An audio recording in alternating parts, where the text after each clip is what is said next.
KS Prasad గారు, Google data centre వచ్చింది, ఇది తలమానికం ఇప్పుడు ఆంధ్రప్రదేశ్కి, కొత్త మైల్ రాయి, గతంలో మైక్రోసాఫ్ట్ తెచ్చామని చెప్తున్నారు.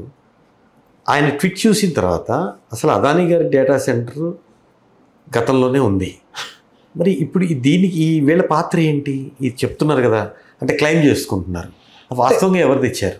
నేను అదే చెప్తున్నాను సార్. 14-19 సిఏ సమిట్లో ఇదే డేటా సెంటర్ మీద అదానీ గారిది, గౌరవ చంద్రబాబు నాయుడు గారు ఈ క్లెయిమ్ మాదే.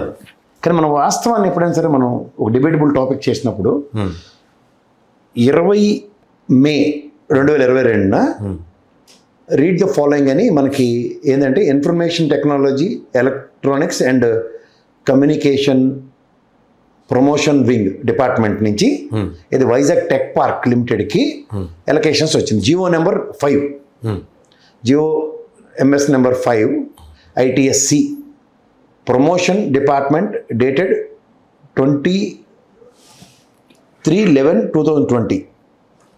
Okay, GO number MS number 3 ITE and C promotions department dated 3/2/2021. అలాగే GO MS number 11 ITE and C promotion and department dated 11/11/21. అలాగా next GO MS number 135/22 GA cabinet department 12/5/22న. దీని సారాంశం ఏంటంటే ఇవన్నీ కలిపి ఇది minutes of SIPB meeting held in 12/5/22 ఇవన్నీ క్రానికల్ ఆర్డర్లో పెట్టి 25/22న ఒక ఇది ఇచ్చారు. ఏమని ఇచ్చారంటే this is actually the following YSRCP టెన్యూర్లోనే, అంటే 22 అంటే అంతే 19 నుంచి 24 మధ్యలో వైఎస్ఆర్సీపీ గవర్నమెంట్ కదా, we are giving permissions for the data centres along with that following are additional facilities to be included for create better job opportunities. అదొకటి ఏంటంటే ఒకటి IT business park, next skill university, మూడోది రిక్రియేషన్ సెంటర్. ఈ మూడింటికి జీవోల ప్రకారం ఇస్తూ ఇక్కడ అదానీ హెచ్ఎంఐటి డ్రాఫ్ట్, ఇది అగ్రిమెంట్లో జరిగిన డ్రాఫ్ట్లో ఏంటంటే ప్రాజెక్ట్ 2 ఆఫ్ కాకులొప్పాడ భీమునిపట్నం విశాఖపట్నం డిస్టిక్లో Andhra Pradesh integrated data centre and technology business park with an investment of 7,210 crores and direct employment up to 14,825 people over a period of 7 years. Okay. Adani Group has proposed to set up 100 megawatt data center, IT and business park, skill center and recreation center. The proposed investment and employment after fully completion of the project to be అన్న దగ్గర ఈ data ఉంది. 1000 megawatt data centre పార్క్లో 5,070 crores investment పెడితే డైరెక్ట్గా 300 మందికి, ఇండైరెక్ట్గా 19 మందికి, టోటల్ 2,200 మందికి ఎంప్లాయ్మెంట్. అలాగే business IT business park 1,165 crores పెడితే 13,750 డైరెక్ట్ ఎంప్లాయ్మెంట్, 1,600 మంది ఇండైరెక్ట్గా, టోటల్ 15,350. అలాగే స్కిల్ సెంటర్లో 400 crores ఇన్వెస్ట్మెంట్, 275 మంది డైరెక్ట్గాను, 750 మంది ఇండైరెక్ట్గాను, టోటల్ 1,025 మంది ఎంప్లాయ్మెంట్. అలాగే రిక్రియేషన్ సెంటర్లో 575 crores ఇన్వెస్ట్ చేస్తే 500 మందికి డైరెక్ట్గాను, 1,375 మందికి ఇండైరెక్ట్గాను, టోటల్ 1,875. ఇది టోటల్ వాళ్ళ స్ట్రక్చర్ ఫర్ 7,210 crores, 7,200 కోట్లకి. అది 14,625 అంటే 14,825 ప్రైవేట్ డైరెక్ట్ ఎంప్లాయ్మెంట్, 5,825 మెంబర్స్కి ఇండైరెక్ట్ ఎంప్లాయ్మెంట్, టోటల్ 20,450 మందికి 7,210 crores ఇన్వెస్ట్మెంట్ టువర్డ్స్ అదానీ కనుక చేస్తే this is what is going to happen. రెండోది implementation of time lines of the project are as given below. Phase 1 10 megawatt within 3 years of date of handing over the land.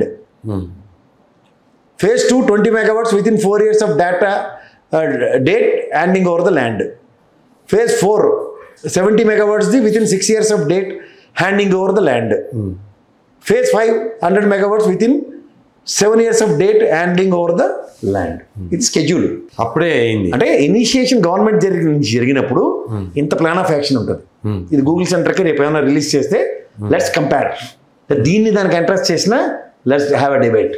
ఈ 7,210కి మీరు చెప్పిన 85,000 కోట్ల data centre, లేదంటే మీరు చెప్పిన నిన్న 24,000 కోట్లు రైడాన్ ఏదైతే ఇన్సెంటివ్స్తో ఇచ్చింది దాన్ని కనుక కొలాబరేట్ అయితే ఏఐ టెక్నాలజీ దానికి తీసుకొస్తానని అర్థం. దానికి డేటాకి ఏఐ మీకు అర్థమవుతుందా? ఈ రెండు ఇంటర్లింక్ చేద్దాం. అలాగే support given by government to Adani enterprises కానీ చూసుకుంటే government of Andhra Pradesh in 2019 Adani to set up data centre park in Andhra Pradesh at 3 locations, namely Kakaluppada, G. Chodavaram and Nakapalli. రెండోది GOMS నెంబర్ 9లో డేటెడ్ 12/2/2019లో, GOMS number 15 dated 1/3/2019, the government issued orders for allotment of land in extent of 500 acres in 3 locations such as 100 acres in Kakaluppada, 300 acres in Nakapalli and 100 acres in G. Chodavaram. అంటే 3 ఫేజ్లో 3 land allocations అయిపోయి అక్కడి నుంచి ఇందాక చెప్పిన schedule ప్రకారం first ఇది 3 yearsలోను, second ఇది 4 yearsలోను, థర్డ్ ఇది 5 yearsలోను. అంటే 2019లోనే ల్యాండ్ అలొకేషన్ ఏంటంటే 3 yearsకి ఒక ఫేజ్ కంప్లీట్ అయింది. దట్ ఈస్ 22, 19, 20, 21, 22 కంప్లీట్ అయింది. అలాగే రెండోది కూడా 4 years టెన్యూర్లో అది కూడా కంప్లీట్ అయింది 25కి. సో ఓవరాల్గా మీరు చూసుకుంటే ఇంక మిగిలిన థర్డ్ ఫేజ్ దానికి the 3 locations of 100 acres in Kakaluppada, 300 acres in Nakapalli, 100 acres in G. Chodavaram అయిపోయింది. But no concrete measures were taken for handing over the land in the precious government. ఇప్పుడు next phase land government ఇక్కడ నుంచి initiation ఏవి అదేమాట question. So ఇవి గమనిస్తే ఏం జరుగుతుందో అన్నది ప్రజలకు తెలియాలి. సో ఇది కాకుండా నేను చెప్పిన ఇందాక పచ్చల్లోడు ఛానల్లో రాసింది 200 మందికి మాత్రమే ఉద్యోగ అవకాశాలు, 87,520 కోట్లు ఓవరాల్గా రాశారు. ఇది ఓవరాల్గా రాసేటది. సో ఈ 3 పంపించిన వెనకాల డిస్ప్లే చేయండి, ప్రజలకు తెలుస్తుంది. అక్కడ జోనల్ సిస్టమ్ పెట్టి పచ్చల్లోడు పేపర్ ఒక గురువు ఒక ఏరియా నుంచి ఇంకో ఏరియాకి రానివ్వడు కదా. ఇంతకైనా కొత్తగా కనబడింది మీకు. దీనికి ఇంటర్లింక్ అనేది అది చెప్పాలి. ఏ టెక్నాలజీని ఇప్పుడు మీ కంపెనీలో ఏ టెక్నాలజీ అంటే అడాప్షనే కదా. అంతే. నేను జాబ్ రెసిషన్లో ఉన్నాను, but I need to impose my technology to my office అని చెప్పి ఏ తీసుకొచ్చారు అనుకోండి, మీ ఎవరెవరు ఉంటారు, ఎంప్లాయీస్ తగ్గిపోతారు, ఆబ్వియస్లీ తగ్గుతారు కదా. అలా దీంట్లో అందుకే పచ్చలోడు ముందు దూరదృష్టిని రాసేది. అంటే ప్రత్యేకంగా ఇప్పుడు దాని డెన్సిటీ తగ్గిపోతుందని అది చెప్పకుండా ఇది చెప్పడం అంటే ముందు నిజం చెప్పారు కదా, 200 మందికి ఎంప్లాయ్మెంట్ కొత్తగా క్రియేట్ అవుతుంది, ఏ టెక్నాలజీ పనిచేయడానికి వచ్చారు. ఏపీ గవర్నమెంట్ చెప్పేది, తెలుగుదేశం పార్టీ ముఖ్యంగా చెప్పేది. నేను చెప్పేది అదే సార్, 87,250 కోట్ల పెట్టుబడులతో 200 మంది ఏ టెక్నాలజీ సాఫ్ట్వేర్కి ఎంప్లాయ్మెంట్ క్రియేట్ అవుతుంది. దానివల్ల ఇందాక చెప్పిన ఇన్ని వేల మందికి ఉపాధి ఎంతమందికి డెంట్ పడుతుంది అన్నది ప్రశ్న. అంతే కదా, ఈ రెండు ఇంటర్లింక్ చేయాలి. హలో, తెలుగు రాజ్యం ఛానల్ చూస్తున్నారా? సామాజిక రాజకీయ జీవన చిత్రణే తెలుగు రాజ్యం. అతిశయోక్తులు అసత్యాలు ఉండవు. రాజకీయ కోణం కాదు, ప్రజా కోణమే కొలబద్ద. తెలుగు రాజ్యం వీక్షణ మీ ఉత్తమ అభిరుచికి నిదర్శనం.